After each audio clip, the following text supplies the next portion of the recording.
Hello, Blue Jays fans, and welcome to episode 327 of the Jays from the Couch radio podcast. The 2023 season has begun, and we're going to take a look at the first week of baseball and maybe some second guesses that come from that. All of that and a whole lot more in episode 327 of the Jays from the Couch radio podcast.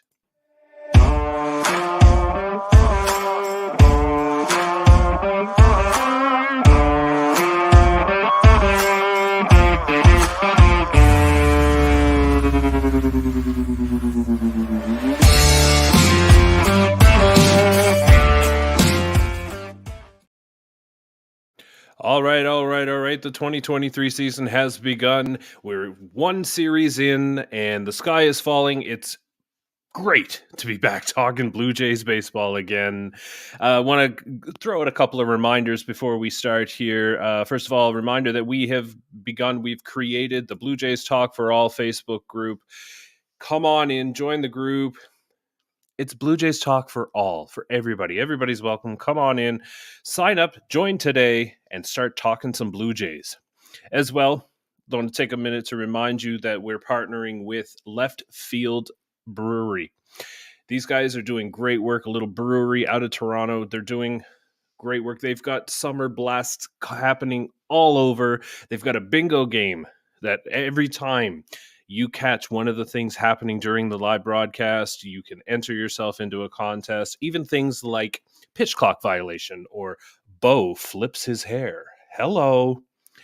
All kinds of great stuff going on at Left Field Brewery. They're a small brewery, and they're doing some great work. You can order online at their shop at leftfieldbrewery.ca, and you can get delivery right to your doorstep. It couldn't be any better than that.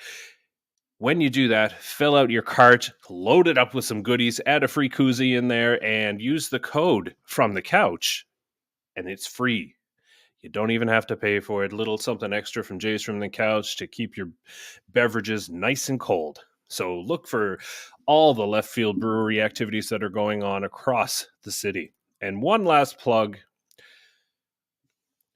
You can support Jays from the Couch by heading over to Buy Me a Coffee, and you can give us a little donation to help us keep the lights on, keep the things running, the ship moving in the right direction, and all that stuff. We've got our podcast. We've got 3 shows every week for you that go to audio on YouTube. We stream live on Facebook, YouTube, and Twitter. And we've got all of our great written content, including minor league coverage and in-depth analysis, all at jaysfromthecouch.com, and we give it all to you for free because we love to do it. So please consider supporting Jays from the Couch in everything that we do. And thank you for that. All right, we're getting into episode 327 of the Jays from the Couch radio podcast, and it's going to be a good one. We're going to be second guessing a whole lot of second guessing after one series, and it's going to be a great episode. We've got our MLB Minute, we've got fake news, we've got it all here, and to help me deliver it all is host of the On Feck Circle Tuesday, 6 p.m. Eastern Time, the Feckless Wonder himself, Steve Feck. Good evening, sir. Good evening, Shaun. You having second guesses about having me back for 2023 yet, or are we still too early in the year? Okay, not yet. Okay, not yet. Yeah. I'll let you know. Okay. And at this point, it might be a second, third, fourth, or fifth guess. Obviously, I joke that we wouldn't be able to do this without Steve. So thank you for joining us, Steve. As well, host of the Sunny Side of the Dome, the calming presence, the logical, thought-provoking presence of Karen Suter. Good evening, Karen. How are you? Okay, Shaun, how are you? I am just peachy. Just peachy. I'm excited to start this episode, and we always start with our MLB Minute, so we're going to hop right into the MLB Minute. All right, if you're just joining us, the way this works, it's very simple. We take 1 minute to go around the horn. See, baseball term, you're welcome. Going around the horn and weighing in on various topics throughout baseball. And this week, we decided that we're going to pick one thing that stood out from the opening series across baseball. And we each get 1 minute, let it out, and then the timer will go off here on the phone, and then you're done. So, Steven, we're going to start with you. One thing that stood out to you from opening weekend. Your 1 minute begins now. For me, it was the irony that the first pitch clock violation from a pitcher came from Marcus Stroman. Now, again, I don't carry the misguided vitriol against Marcus Stroman that so many Blue Jay fans seem to have. The reason I found it so ironic is that all off season long, we heard all of these experts say, oh, this is going to benefit so many pitchers. And generally, if it wasn't the first name, it was among the first, second, or third name that Marcus Stroman's name came up. And who was the first guy to get busted for violation? Marcus Stroman. All this shows us is that let's relax about all the rule changes still. Okay, everybody's getting so worked up. Oh, we're going to get 1,000 stolen bases by the All-Star break and all this other stuff. It's only 3 games. It'll work itself out. Pitchers are going to be able to hold on runners a little bit better once they kind of get into the rhythm. Marcus won't get busted for violations every time he starts. Everybody just enjoy the 2023 season. Enjoy what all these rule changes are bringing to us, and just enjoy. Enjoy the Stro Show. Yes. All right, Karen, your 1 minute begins now. Yeah, so as far as opening day and a favorite moment, of course, mine had to come from our Toronto Blue Jays. That was one heck of a game, and not really for the faint of heart if you're into the Blue Jays. But I think they showed a lot of tenacity. Unfortunately, the usually reliable Alek Manoah just wasn't at his best, and the offense really had to play comeback. And they jumped out to a lead, our Blue Jays did, allowed St. Louis to tie it, and then it was a seesaw battle with the Cardinals taking the lead in the 6th, the 7th, and the 8th. I don't know how many times I thought it was over, but you know who didn't think it was over? The Blue Jays offense. They kept getting back in there and plugging away and doing what they had to do against someone who throws 103, no less. It is possible to beat velocity if you've got the right approach. Blue Jays got it done, and I'm looking forward to a lot more games like that one. Too bad it didn't happen in that series, but it's coming. All right. I'm going to actually use my 1 minute to wax poetic about Shohei Ohtani.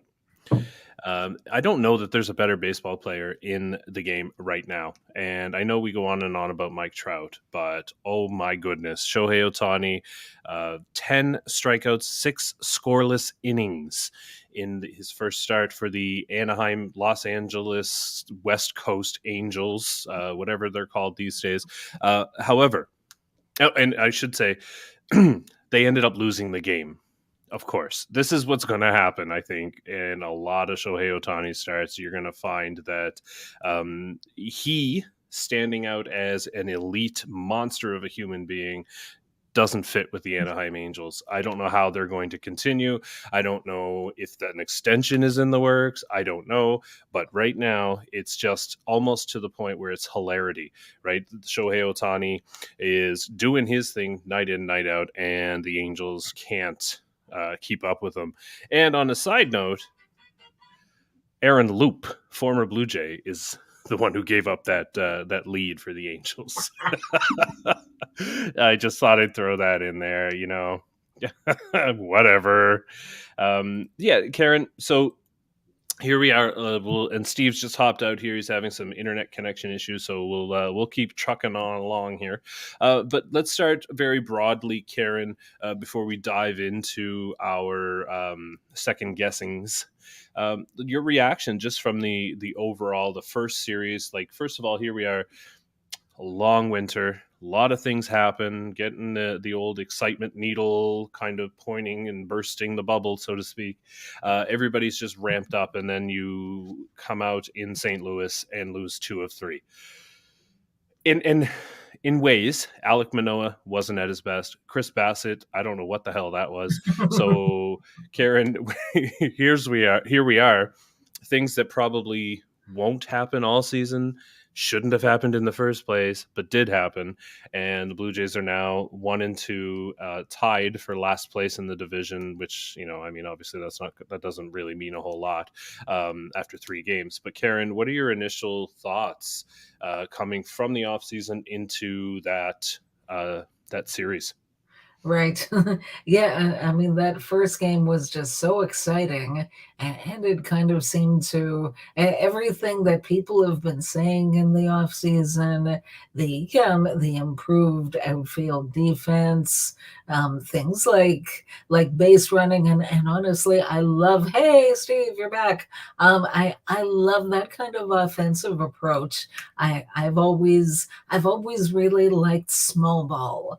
I'm not saying I don't like it when the Blue Jays hit home runs. Of course they do, and maybe it'll happen one of these days. But maybe they need to bring the home run jacket back. Maybe the home runs left with the jacket. But I mean, I like it when one thing I've always said, and this has really, in my opinion, applied to a lot of Blue Jays teams in the past, is that they score runs when they're hitting home runs. When they're not hitting home runs, they find it hard to score. And the fact that they scored 10 runs without the benefit of a home run. And again, I mean, nowadays, so many people are all velocity from pitchers and of course, strikeouts and this and this and this. Velocity can be beaten if you have the right approach. And the Blue Jays did it on Thursday. So that game, like for so many reasons, that game really got me pumped up. Seeing Jordan Romano come out and come in and be lights out at the end of the game. And then Saturday and Sunday happened, and it was all very unfortunate. Um, I almost wish that I could have flip flopped the starting pitchers, and in hindsight, I wish I could go back and do that because they could have been 2-1 with the run support that they had on Sunday. And then they could have maybe won 2 games instead of losing 2 games, but Yeah, it's disappointing for sure, especially when we were entering the season on such a high, Steve. And we're just kind of getting your kind of general thoughts about coming from the offseason into that disappointing opening series in St. Louis. What are your thoughts? Well, I want to let people know that the reason I went off screen is I was simulating all the Blue Jay fans that have already jumped off the bandwagon. Just because they lost the opening series in St. Louis. Karen made a great point. It's actually a lot of what I'm going to discuss on tomorrow night's On Deck Circle. I mean, the Blue Jays need to be more consistent in their approach, I think, at the plate. Pitchers are going to have bad performances. It's going to happen. You can't have as bad a performance as Chris Bassett has, for example. But in essence, it's only one series. My concern going into everybody being excited about the renovations is starting the season on a 10-game road trip where you're playing one alleged division favorite in the Cardinals. And then the Angels, I think a lot of people are jumping on their bandwagon thinking that maybe they do have some pitching and that they're going to be able to at some point contend for a wild card spot. Yeah, you can dismiss it all you want to, but I'm just saying, I mean, you have 2 of your opponents opening the season on a road trip are pretty difficult. So I really wasn't coming out of this expecting the Blue Jays to win the Cardinal series. They should beat or at least split with the Royals, and I don't think they're going to win the Angels series. So again, it's the first couple of games of the season. I'm the big guy. Hey, games in April matter as much as they do in September, but really it's only one series, and I don't want to get too involved. I don't want to dwell too much on what happened in St. Louis yet. If we see some of that kind of carrying over into the second series, okay, now we're having a different conversation. That's just it, right? Like you can easily look past a bad season or a bad series, excuse me. You can, especially the first 3 games of the season. But as you say, Steve, I think it's once things start to become a pattern, then we start to to get worried. And right now, there is a saying in baseball, and Mark Shapiro has said it to me before, and I don't know if I actually believe it, but you need about 50 games to really know what you have. and what the rest of your season is going to look like. To me, that sounds like a bit much. It sounds like you're waiting a little bit too long, but you also don't, put all the eggs in a 3-series basket, No, right. right? So there's got to be a happy middle ground. I don't know necessarily what that is. I mean, he has more information than I do. But to me, 50 games seems like a lot, because I don't know if I can wait 50 games before, losing. And before they start to say, hey, wait a minute, we need to make something changes here. Because then what happens is the friggin' Yankees end up going and winning 20 in a row or something stupid. But anyway, Karen, looking ahead, we've got the Royals, and as Steve said, the Angels are in there too. Karen, what are your thoughts about the week coming up? Do you think it would be similar, easier, more difficult?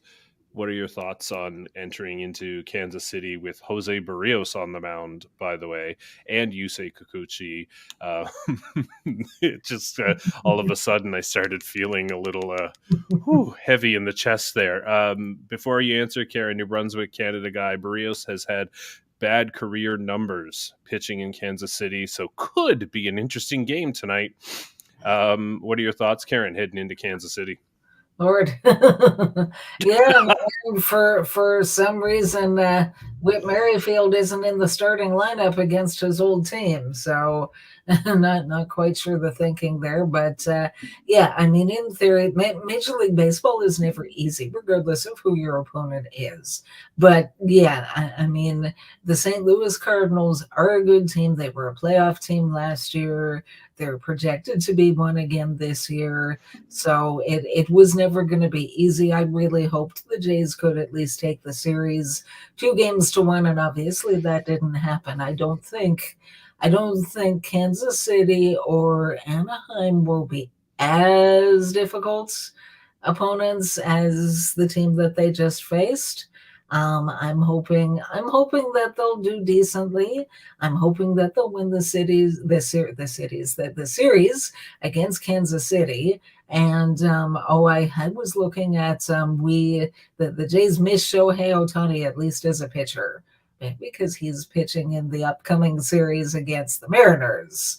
So good luck to him against them. And yeah, I mean, fingers crossed. If they could manage to win that series 2-1, I'd be quite happy as well. So, Steve, thoughts going into KC? Well, if you have to pitch Barrios and Kikuchi back to back at this particular stage until they show us, they're in the show me state. So show me that you should be in a major league rotation, both of you guys.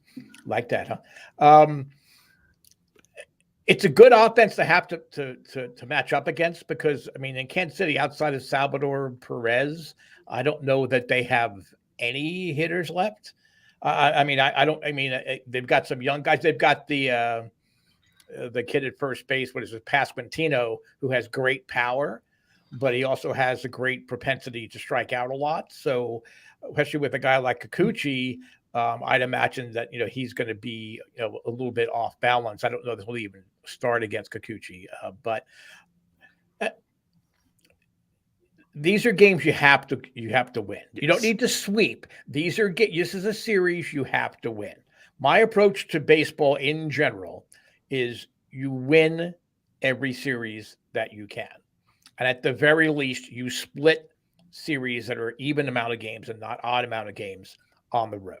I mean, if you're doing that, you're going to go ahead. Yes, Karen. Sorry, no. I just when you're done, I thought of something else. If we wait till I'm done, we have to wait for next week's episode. You know how much how I go on and on. But no. But I mean, honestly, it's just they have to win this series. Focus on this series. Focus on tonight's game. Focus on this series, and then worry about what's going to happen in Anaheim, and then worry about the home opener. I mean, you really need to keep it compartmentalized in order to not go off the rails. Going back to what you had said, Shaun, about 50 games, I think that is more of what you don't have reaffirming what you don't have as opposed to confirming what you have. I think 50 games, in essence, if you have no injuries, that's 10 starts, for your 5-man rotation. You have an idea how your rotation is flushing out. Your bullpen roles are getting settled. Your bullpen roles are not necessarily divine coming out of spring training or even in the first couple of series. So by that point, you have those things figured out, and is this guy handling the defensive pressures of a position switch or whatever it is. So that's where the 50 game comes in. But that's why I always go crazy about the Jays waiting so long to react to things, because they wait longer than 50 games to actually make the course corrections. So you should already have irons in the fire during these 50 games, so that after 50 games, if you're not satisfied, you already have some groundwork laid to make whatever moves, whether you're going down into your farm system, whether you're making a trade. That's where the 50 game concept has always come from. Yeah. Yeah, and that makes perfect sense.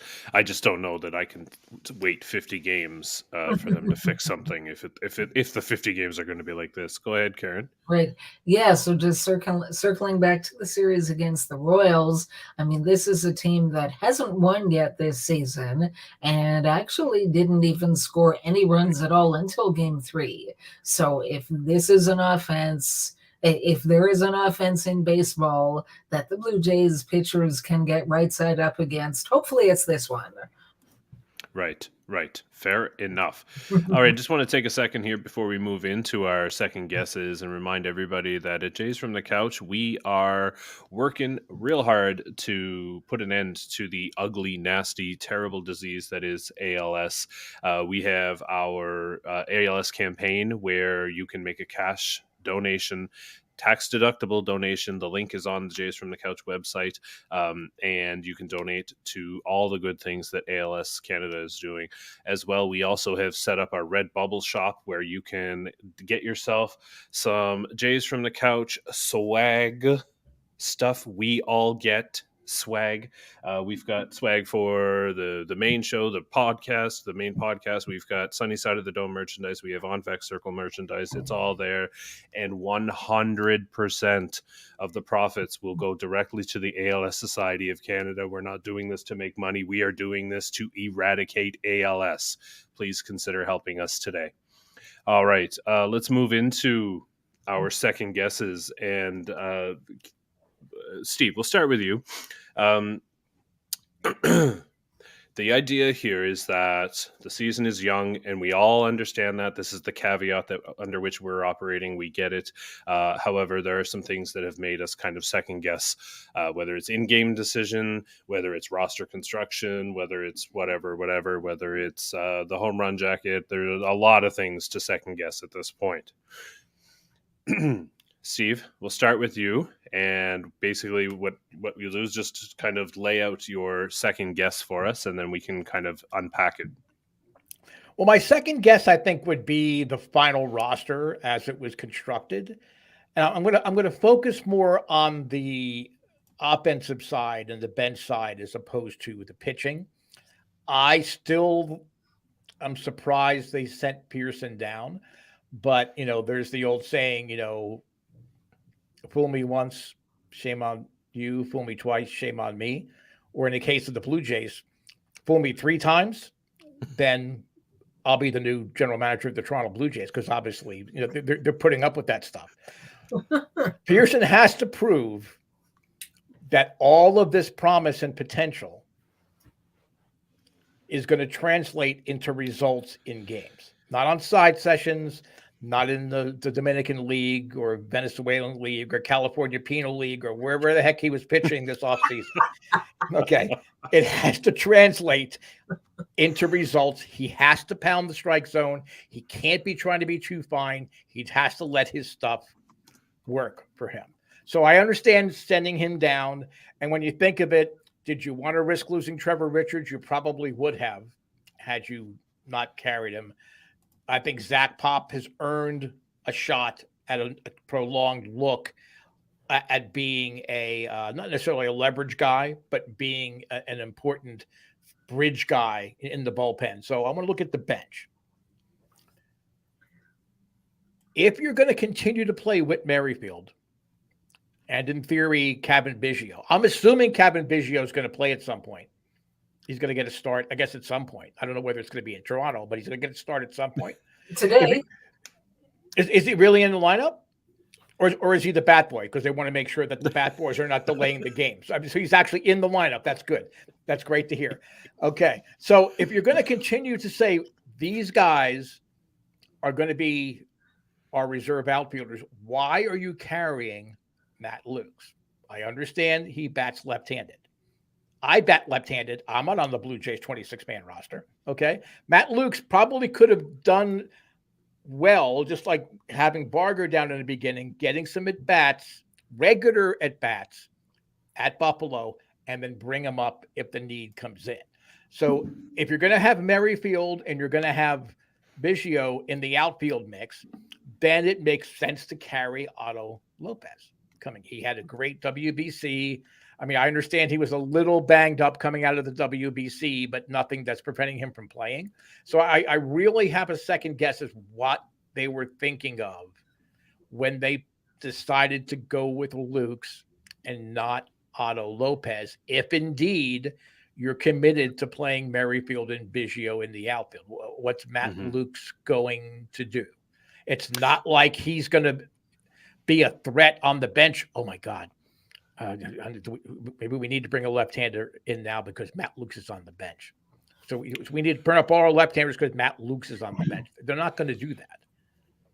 No, they might ask Nathan Lukes, though, to take an at-bat. Matt Lukes, Nathan. See, you can't even remember the guy's name. He doesn't play. He doesn't even come up in discussion. Okay.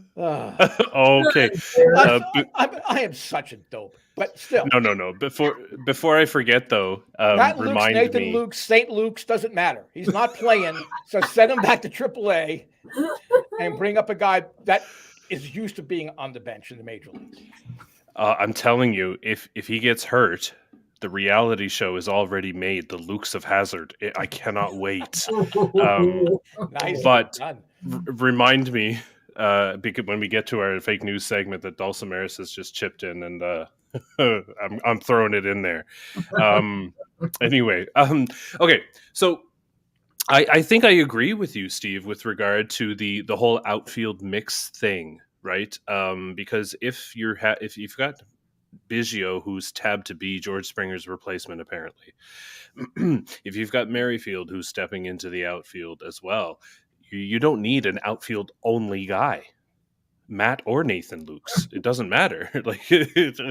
There's no need, and I think that to me is a bit redundant. I would love to know the why behind that. Maybe Lukes has got some kind of dirt on Atkins or something. I don't know, because it just doesn't make any sense to me whatsoever. The Lopez thing would make more sense to me.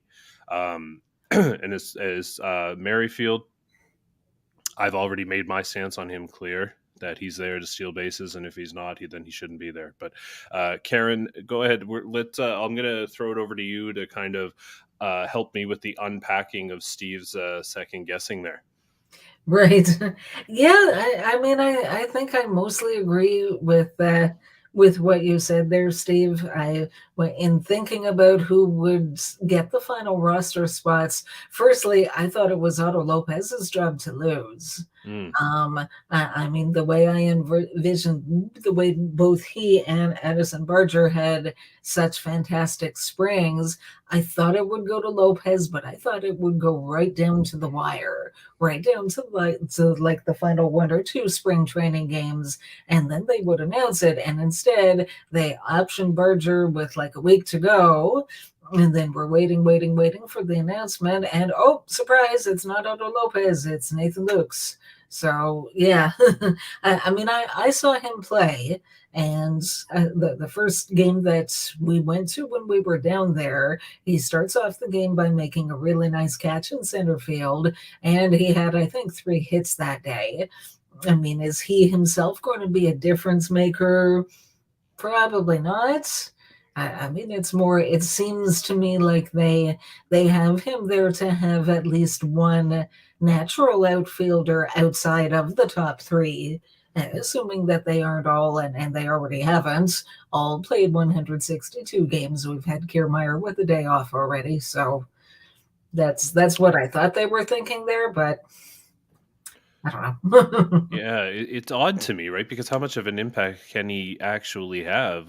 Now, already he's gotten into 2 games. He's scored a run, but he doesn't have a single plate appearance. Um, Yep. and like no walks even. I thought that might have been the issue, but nope. He's just been there, right? And like, I mean, it seems an odd decision to have a roster spot for a guy who's just there.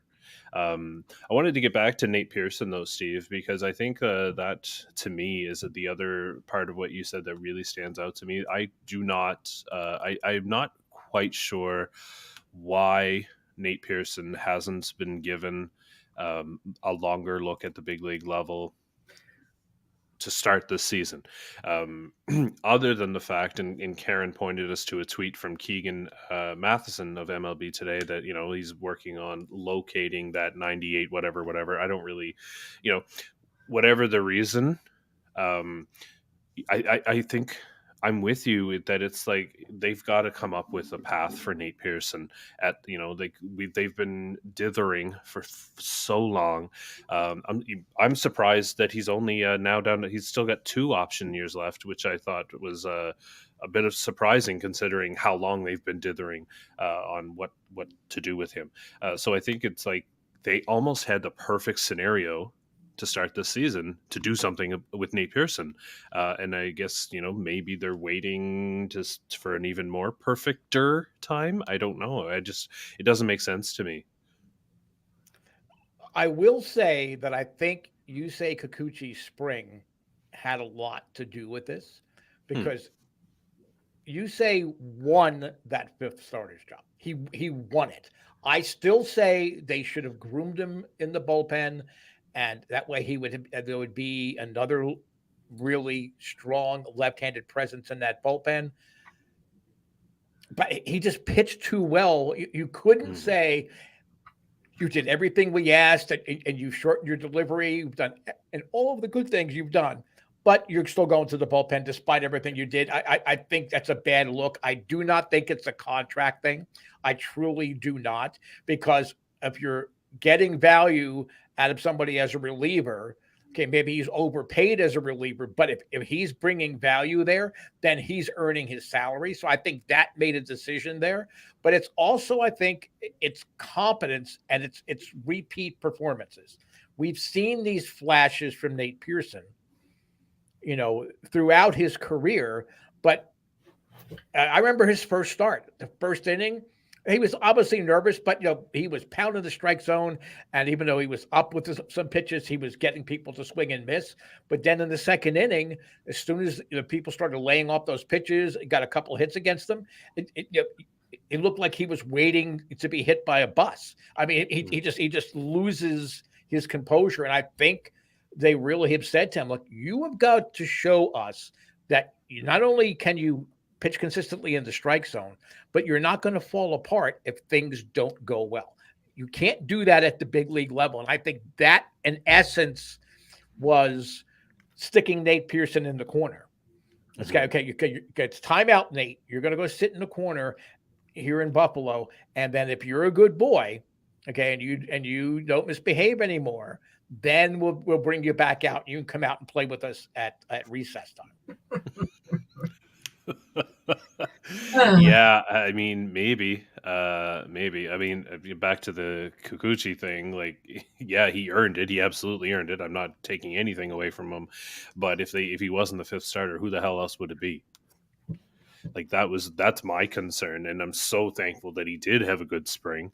But I mean, he could all of a sudden come out and have a Chris Bassett like start, and then we're up the creek. So Karen, let's get to your second guesses here. I think yours has more to do with in-game decisions. Yeah, there was something that really struck me, and not quite sure what they were thinking there. But we're going back to game one, and there was a point in the game a little later in the game where Wilson Contreras, the Cardinals star catcher, had started the game, but he had to leave the game because he got hit on the knee with a Hicks 103-mile-an-hour fastball. Not fun for anybody. So here we are. The Cardinals have, I believe, runners on second and third, and first base was open. Nolan Arenado was the batter.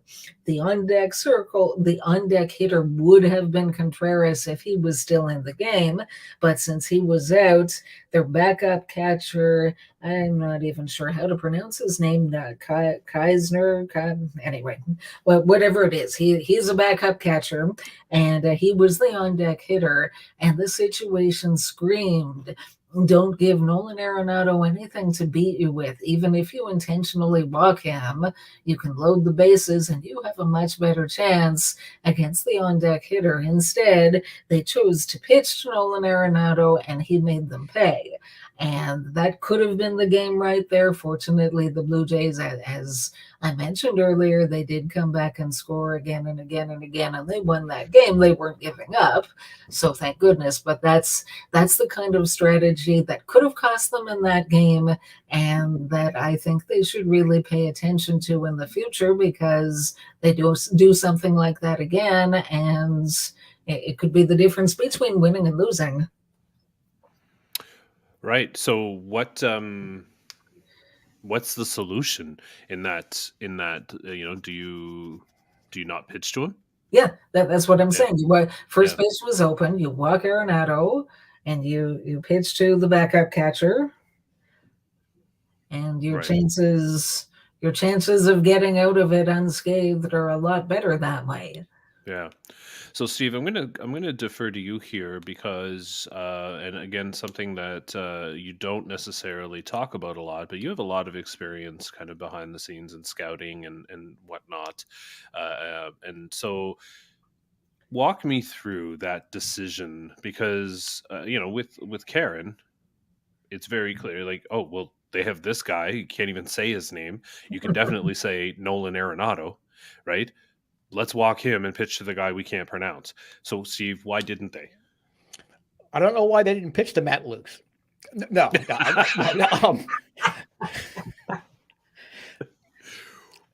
In the first game of the season, and I have to admit, I forgot who was on the mound at the time, but I don't think it really mattered. In that situation, I think sometimes you want to see how that pitcher is going to handle that situation. And since I already made a major league reference earlier in the podcast, I'll go back to the scene where Charlie Sheen's character gives up the home run, and the pitching coach goes out to get him, and he goes, no, let's see how he handles it. And of course, he plunks the next hitter. That's not what happened in this situation, but you want to see what this pitcher is going to do in situations like that, so that later in the season, as things kind of settle in a little bit more, you know that if the pitcher tells you, look, I can get this guy, you say, you know what, you've proven to me that you can, so okay. Or this situation sticks in the mind of the manager and says, you know what, I got burned once, I'm not going to get burned twice on this. And then he either orders the intentional pitch or brings another pitcher in. Again, in looking at it just as one play, Karen, you're correct. It made no sense with that base open. But for me, when that happened, the thing that I thought was like, I like this. This is interesting because they want to see what this guy's going to do in this situation. Again, did it backfire? Yes. But in the first game of the season, I'm not going to be screaming as loud at it as I ordinarily might. If, even like a week from now or 2 weeks from now, I might then come back and say, okay, look, this guy already showed you that he can't make his pitch to to a dangerous hitter. So when you have a no-name catcher, on the on-deck circle, you're right. 9 times out of 10, that's what you do. But in those first couple of games, I kind of like that bravado, saying, okay, show me what you got to do. I like that Lou Brown aspect of John Schneider's managerial decisions. Sometimes they will backfire, for sure. But I mean, I would imagine even if Mattingly was the manager, I think that's the kind of thing that Mattingly would do too, especially early on. Show me what you got. Now that's interesting because I think there is an element that I can kind of get on board with John Schneider just saying, okay, let's just see what happens. It's early in the season and all of that stuff. I get it, but I also wonder if part of that too is kind of it's the beginning of the season for him as well. And perhaps it's there is a little element of, well, maybe he's just kind of learned from that mistake, even though it like this kind of seems like a really simple kind of no-brainer type decision that you should be able to make as a major league manager. But I also wonder too if there's a little bit of that, and that's not something that he would, if he was thinking about, well, let's just see what happens. I don't know that he makes that same choice later on in the season, not just because, okay, he's already seen it. I think you're right that plays into it, but also too, like there is a mentality in baseball that wins mean more later in the season than they do at the very beginning of the season. And I wonder, all I'm saying is I'm just wondering if, he'll tighten the reins, so to speak, as the season progresses. I think there's a little bit of truth to both parts of that. John Schneider has managed hundreds and hundreds of games. Mm-hmm. And I realize in the minors, you're looking more toward a developmental kind of deal.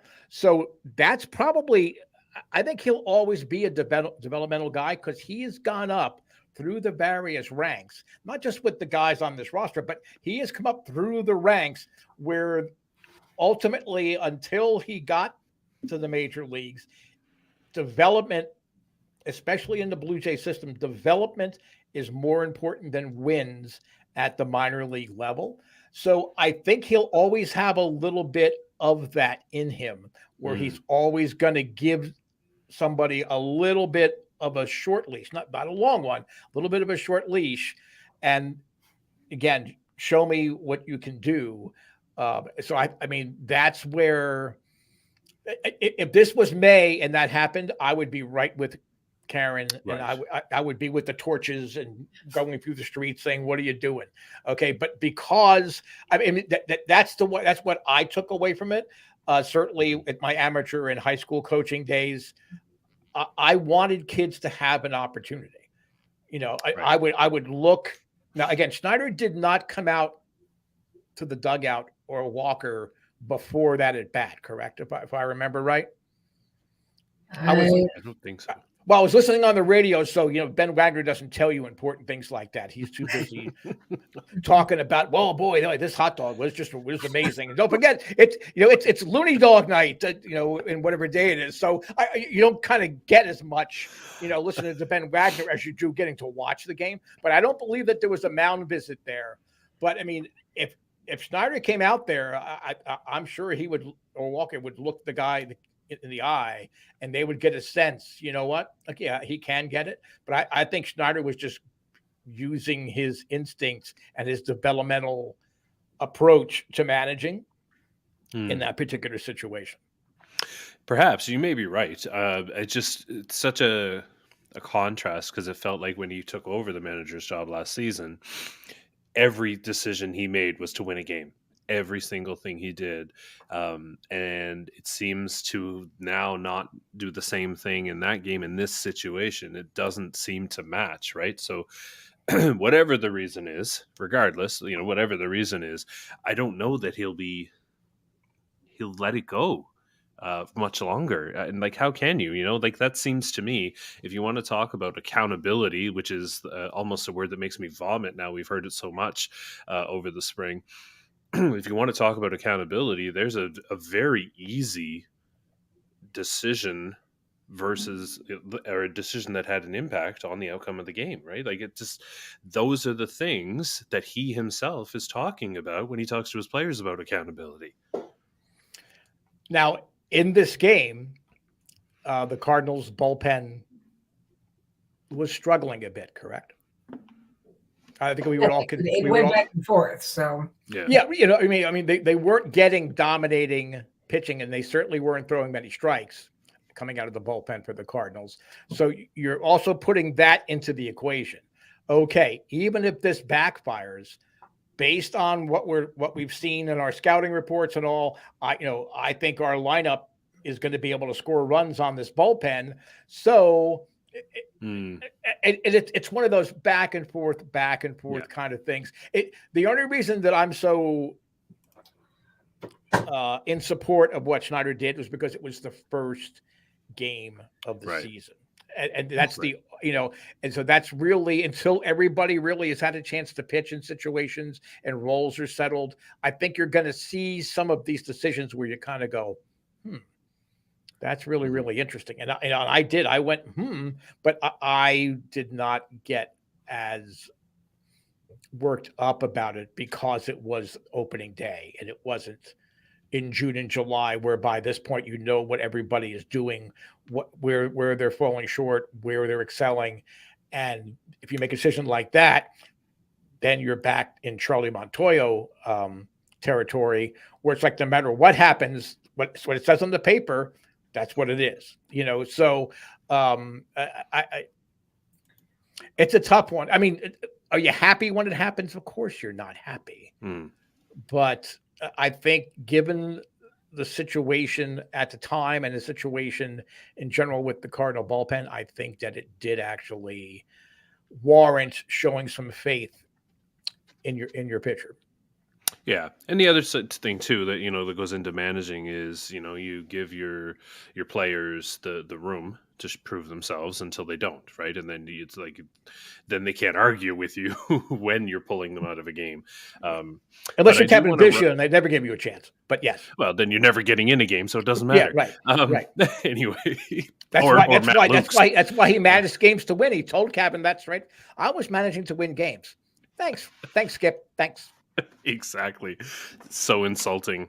Anyway, my second guess is, it's actually more kind of general, and it's this whole construction, this whole focus on a left-handed bat that the Blue Jays have been said to need for the last few years. And it's funny because good hitters are good hitters. Okay, so Vladimir Guerrero Jr., you're not going to replace him with a lefty regardless of the situation. George Springer, you're not going to do it. Bo Bichette, you're not going to do it.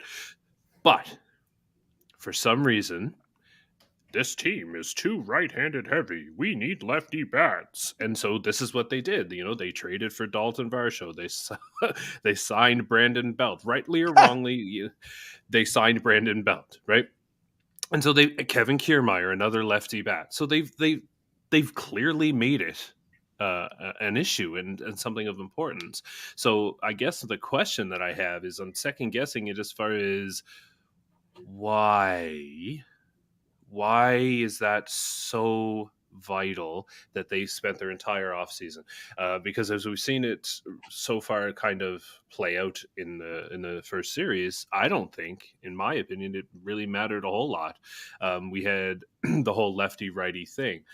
We saw, obviously, Game 3 with a left-hander on the mound in Jordan Montgomery. We saw, Dalton Varsho was the only lefty in the lineup. So I guess, Karen, I'll start with you there. Like, I'm second guessing why the focus on lefties, and maybe it's we wanted this player, this player, this player, and this player. Oh, and they're just coincidentally all left-handed hitters. I find that hard to believe, though. Yeah, no, I I think it's fairly clear that, and they've really made no secret of it for how many years, that they've talked about finding some left-handed hitters and so forth, and kind of like Steve said a while back, he's a left-handed hitter. Is he playing for the Jays? Well, no. I mean, there's left-handed hitters, but I think what they need, ideally this balanced lineup, but they have to be good hitters or you're really not accomplishing anything. Case in point, last year, I mean, they had some left-handed hitters on the team. Raimel Tapia, Bradley Zimmer, Jackie Bradley Jr. later on this season. Well, what happened to the three of them? They went elsewhere and each of them signed minor league deals. That tells you all you need to know. No disrespect to Jackie Bradley Jr. He's had a pretty decent career, but he's on the downside of it now. And the other two, I mean, that tells you all you need to know about the relative quality at this point in time of those guys and in terms of their ability to help a major league team, at least offensively. So now they've got Kiermaier, they've still got Biggio in all of this. They've had Biggio and they've still got Biggio. And now instead they've got Kiermaier, Brandon Belt, and Dalton Varsho. Well, I'll say I'm fairly confident that trio at the end of this season will be better than last year's trio. I don't know how much better they're going to be, and it'll be interesting to see it play out. I mean, Kevin Kiermaier, my goodness, what else can you do to surprise the heck out of me? He had an amazing spring, and I know it's only been 2 games, but he's picked up right where he left off against major league pitching that's trying to win. So, I mean, if I'll have to laugh if he ends up having the best season of all 3 with the bats, because he's never really been like he's been a glove first, and he himself said, I want to go out and play Gold Glove caliber defense and do as much as I can with the bats to complement a team that's already very good offensively. So, so far he's doing that and then some. Yeah. But I think we need to see as the season plays out. They've got some left-handed hitters. If these guys can hit well, I'm not saying if only they'd gotten Freddie Freeman a year ago, because he's a left-handed hitter. He's one of the best in the game. But how productive can these guys be from the left side of the plate? It'll be very interesting to see. And does that one at AAA get called up, hitting 450 feet home runs? So, Steve, what are your thoughts on this whole lefty focus? It's important to have, if not perfect balance, you have to have left-handed presence at different parts of your lineup, because it changes how the opponent's manager is going to utilize their bullpen against you. Not everybody is blessed with having multiple left-handers. I mean, the Astros have no left-handers in their bullpen, but they pitch well against left-handed batters. So even in that kind of a scenario, if you have left-handed hitters in your lineup and it's the 6th or the 7th inning and you've got base runners on, you may just have to burn one of your left-handed pitchers, left-handed relievers, earlier than you would like to in a leverage situation to get the out or wiggle out of trouble. So that gives you one less bullet in your gun as far as the opponent is later in the game, in the 9th inning, if the game is still tied or the game is still close.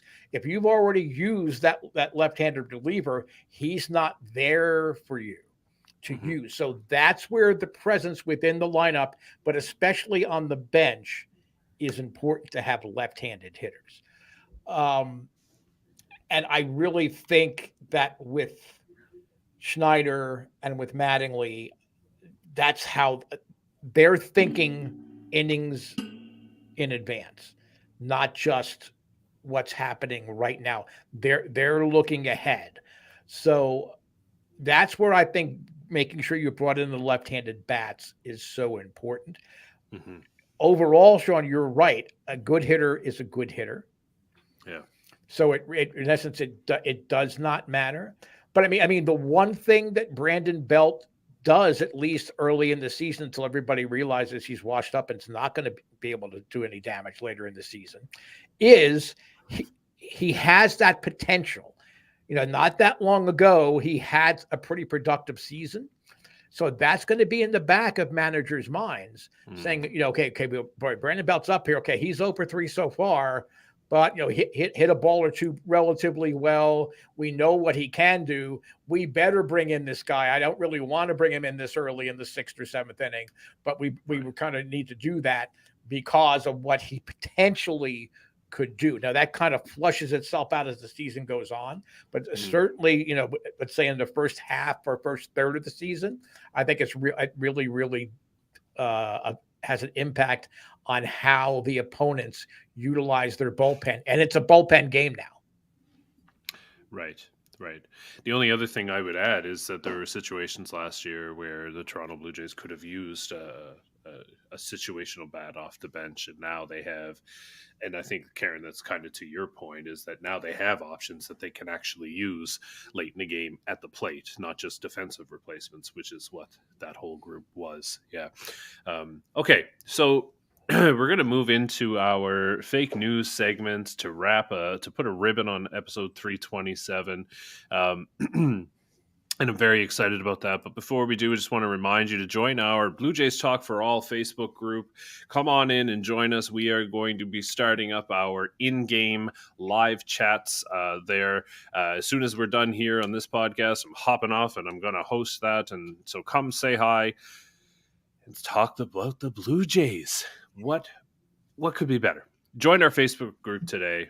Join me, join Karen, join Steve, and let's have some Blue Jays talk for all. All right, it is time. My favorite. I just get giddy every time I think about the fake news segment, but it is time for fake Blue Jays news. If you are new to this program, this is all just made up foolishness just for the fun of it, to entertain ourselves and you, hopefully. But we're going to actually, before we even say anything, we're going to jump into our contributed fake Blue Jays news. We've got a couple of good ones here. Dulcimeris watching on YouTube says, this just in. Today, Nate Pearson slipped on a banana peel during lunch and will be out 6 weeks with a strained hip. Just kidding, but it wouldn't surprise me.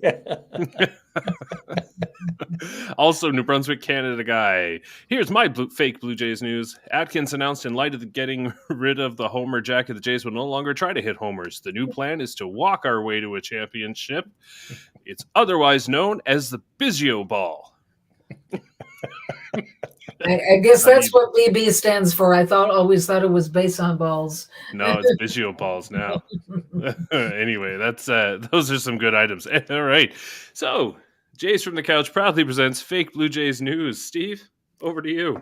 Let me just say that last one actually scares me, because I could see Ross Atkins actually thinking that maybe it's not fake news. But He's baseball got t-shirts fans made up already. I'm sure. Yes, he should. We can put him in the Red Bubble shop. We raise some money for ALS Canada. Well, baseball fans lamenting the fact that they will need to subscribe to another streaming service to watch games on Apple TV Plus can take heart in the fact they will also be able to watch the third and final fantastic season of Ted Lasso. The multi-Emmy award-winning comedy show follows the misadventures of an American college football coach who moves to England to become the manager of a Premier League English football side. Now, Rogers Sports and media executives have been watching as well and have announced plans for a baseball-oriented reboot to air after the 2023 season. VP of Programming and Acquisition Hayden Minnell told Gathered Media that the current state of the Toronto Blue Jays inspired the company to pursue the idea of reimagining Ted Lasso as a baseball comedy. When you look closely at the premise of Ted Lasso, Minnell said, the 2023 Blue Jays are a mirror image of AFC Richmond.